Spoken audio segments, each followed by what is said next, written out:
তারা ক্ষমতায় চিরদিন টিকে থাকার জন্য এইভাবে গুলি করে মানুষকে হত্যা করে, যেটা হাসিনা করেছে। বন্ধুগণ, আমার নিজেকে মাঝে মাঝে ধিক্কার দিতে ইচ্ছা করে যে আমরা কেমন একটা জাতি, যে জাতি আমরা আমাদের নিজেদের ছেলেদেরকে পুড়িয়ে মারি।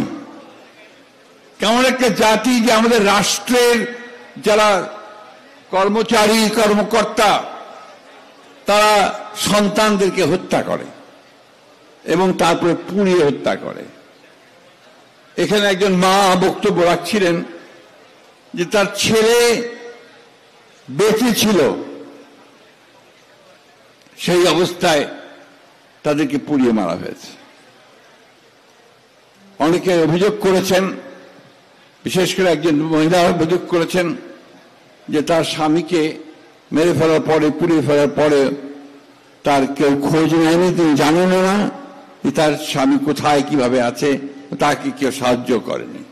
তিনি কুমিল্লা থেকে এসেছেন আজকে খবর পেয়ে।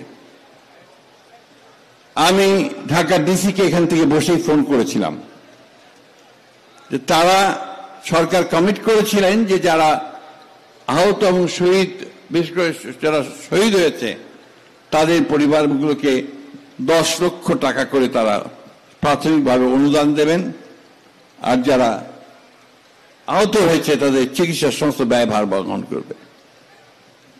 আমি মাত্র 2 জনকে এখানে পেয়েছি যারা সেই টাকাটা পেয়েছেন বন্ড হিসেবে, বাকিদের আমি জানি না। একটা ছোট বাচ্চা ছেলে, 8 বছর বয়স, তার মাথার খুলিটা উড়ে গিয়েছিল, সেটাকে আর্টিফিশিয়াল প্লাস্টিক দিয়ে জোড়া লাগানো হয়েছে। প্রিয় বন্ধুগণ, আমরা এমন একটা জাতি ক্ষমতায় টিকে থাকার জন্য আমাদের নেতা যারা আমাদের নেতৃত্ব করে, যাদেরকে দেশের মানুষ নেতা বলে মনে করে, তারা ক্ষমতায় চিরদিন টিকে থাকার জন্য এইভাবে গুলি করে মানুষকে হত্যা করে, যেটা হাসিনা করেছে। বন্ধুগণ, এবং এখন দাবি উঠেছে সব তীব্র স্বরে যে আমরা হাসিনার বিচার চাই, গোটা জাতি হাসিনার বিচার চায়। কিন্তু বন্ধুগণ, আজকে আপনারা সবাই জানেন যে হাসিনা পালিয়ে গেছে ভারতে, ভারত তাকে আশ্রয় দিয়েছে। আপনারা দেখেছেন যে সেখান থেকে সে বিভিন্ন অডিও ভার্সনে, কথায়, ভিডিওতে এখানে আবার বাংলাদেশে নৈরাজ্য সৃষ্টি করার জন্য বিভিন্ন রকম সেই প্রভোকেশন, উত্তেজনা ছড়ানোর চেষ্টা করছে, এবং তারা এর মধ্যে চেষ্টা করেওছে। গোপালগঞ্জে ইতিমধ্যে তারা সেই অবস্থা তৈরি করেছে। বন্ধুগণ, এই কথাগুলি বলছি এই জন্যে যে একটা জাতিকে তার নিজের দেশকে রক্ষা করার জন্য, জাতিকে রক্ষা করার জন্য তাদের নিজেকে প্রত্যেককে সজাগ হয়ে থাকতে হবে। আজকে দীর্ঘ 15 বছর এই হাসিনার ফ্যাসিস্ট সরকার এই দেশের মানুষের উপরে স্টিম রোলার চালিয়েছে। আপনারা যা বিএনপি করেন, বিএনপির হাজার হাজার নেতাকর্মীর বিরুদ্ধে মিথ্যা মামলা হয়েছে, অনেকে কারাগারে গেছেন।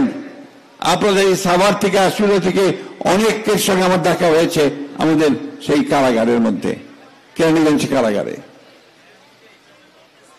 এই যে গণতন্ত্রের জন্য আমাদের আন্দোলন, আমাদের অধিকারের জন্য যে আন্দোলন, আমাদের ভোটের অধিকারের জন্য যে আমাদের আন্দোলন, এই আন্দোলন তো আমাদের করার কথা ছিল না। এটা গণতান্ত্রিক রাষ্ট্র হওয়ার কথা ছিল 1971 সালে যুদ্ধের পরে। দুর্ভাগ্য আমাদের যে আজকে জোর করে ক্ষমতায় বসে ক্ষমতার সরকারি সংস্থাগুলিকে ব্যবহার করে তারা এইভাবে হত্যাযজ্ঞের মধ্যে দিয়ে ক্ষমতায় টিকেছিল। আল্লাহর কাছে অশেষ শুকরিয়া আদায় করছি যে আল্লাহ তাআলা অশেষ মেহেরবানিতে আমাদের ছাত্রদের আত্মত্যাগে, তাদের শহীদের আত্মদানে, আমাদের জনগণের আত্মদানের মধ্য দিয়ে আমরা সেই ভয়াবহ দানবের হাত থেকে মুক্তি পেয়েছি।